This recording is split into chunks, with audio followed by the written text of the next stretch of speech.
Alright, welcome everybody to the very first Tutorial Tuesday of the channel. So today I'm going to be showing you a little series inside of the already going series.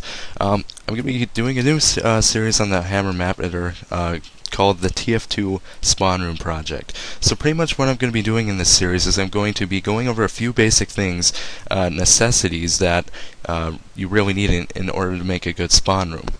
So there are multiple things you're going to want to put inside of a spawn room, and I'm going to be going over those as the series goes on. So the first thing you're going to need is probably, most importantly, a place for the people to spawn. In this episode, I will be showing you how to do that. Alright, so the difficulty level for this tutorial, I would say it would probably be intermediate, because we're going to be working with a lot of functions on this spawn room here, so go ahead and bear with me over the next few minutes. Alright, so if you want, you can go ahead and make a texture a special place for the people to spawn. I'll go ahead and do that quick. You don't need to do this, so if you don't want to make a special pad for like the people to spawn on, just go ahead and skip right to the next step. So say, let's go ahead and find a good texture here. It's preferably not a Half-Life 2 one if you're making a Team Fortress 2 map, because not everybody has Half-Life 2. And that's a good key to keep in mind when you're making maps. Make sure that you always use the game's textures, not textures from another map. So let's say I just want them to spawn in this little thing right here. So I'm going to use the block tool, and I'm going to go ahead and put it somewhere on here. Just go ahead and lift that down a little bit. Make it a little bit smaller. You're going to want to make sure that these textures aren't colliding with the current floor texture, because that will just look really stupid. So what I like to do is I just like to raise it up just a tiny little bit, and you can do this by holding Alt while moving it up and down. Then press Enter, and then there's our little pad right here.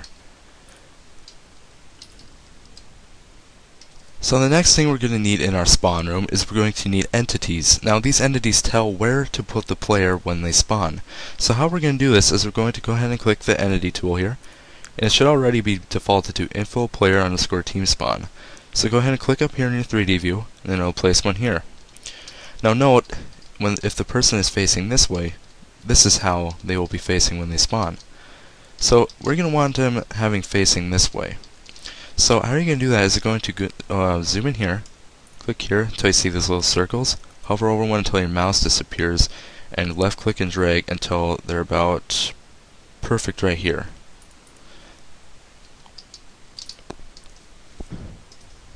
Now we're not just going to have a one-person team. We're probably going to have one spot for each class member. So there's a total of, I think, either 8 or 9 in TF2. I'm not entirely sure about that one. I know it might be sad since I've played the game for over 2 years and I still don't know the total number of classes. So since we're going to want more than one of these, we're going to go ahead and copy them. So go ahead and choose your little pointer tool up here and click on one of these little guys here. So I'm going to zoom out, and I believe it's Shift and drag.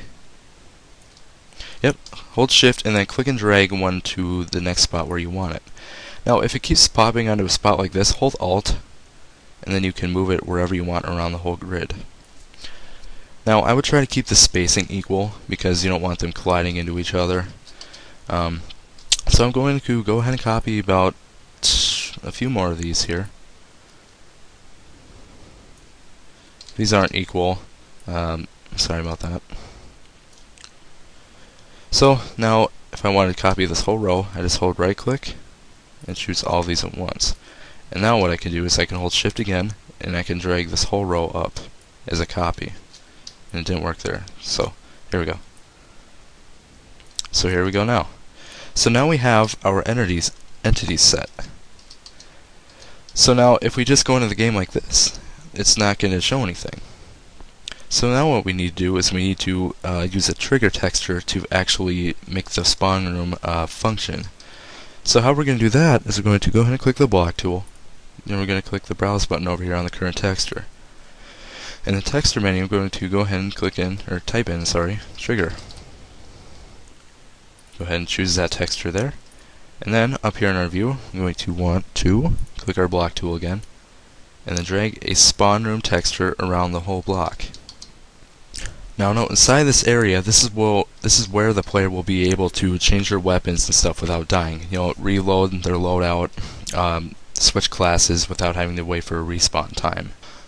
Now I'm going to want to make this a little higher here. So down here in this view, I'm going to want to drag this up just a tiny little bit. So that looks good right there. So now I'm going to press enter. So now here's our trigger. But this trigger has not been functioned right, so it's not really going to do anything. So once we have our trigger selected, go ahead and press Control T. Now I'll bring up this little object properties box here. In the little class box down here, go on and type in func_respawnroom and click apply. Now I'm going to want to name this. No, let's make this the red_spawnroom_01.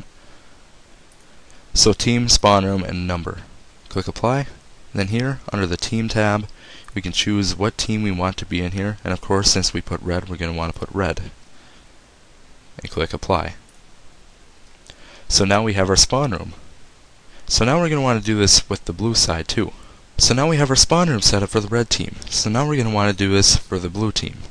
How we're going to do this is we're going to go ahead and copy everything that's inside of this trigger by holding Control and clicking on everything at once. If you accidentally click something like this, go ahead and just click it again. Keep clicking them until you get them all selected. Now what I'm going to do is I'm going to go ahead and use the same thing we did for the entities to copy it. Go ahead and click Shift and then drag it over to wherever you want the blue team to be. So now you see we have both of these spawn rooms here. Let me get my camera zoomed out a little bit. So now we have both of these spawn rooms here. Here's the red and here's the blue.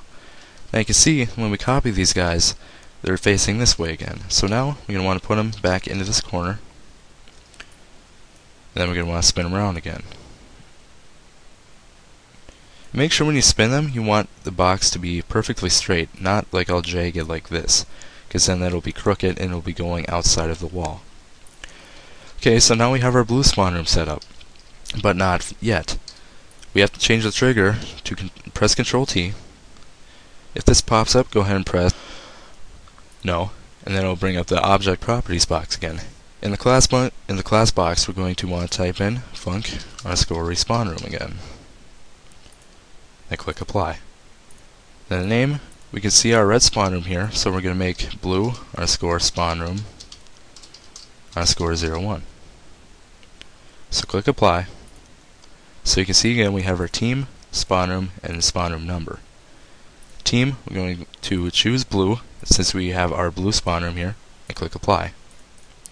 So now when you spawn in the game after running the map, and you can do this by pressing run map up here or by pressing F9. And if you haven't saved the map yet, go ahead and save it somewhere. So I'll just save this as a random map here. Then this little dialog will show up here. So if you don't want the game to run after you've compiled it, click this here.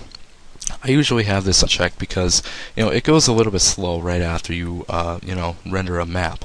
So I like to let my system rebound a little bit before I try to play a hefty game like TF2.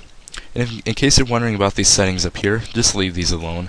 And if you have a lot of things in your map and it gets stuck in the compile process window on portal flow or anything else and it stops spawning, just leave it. Don't do anything to it, it'll get itself going. So thank you so much guys for watching the first video series of the Spawnroom project, and I'll see you guys in the next video, and I'll be showing you how to make a resupply cabinet. Alright, see you guys later.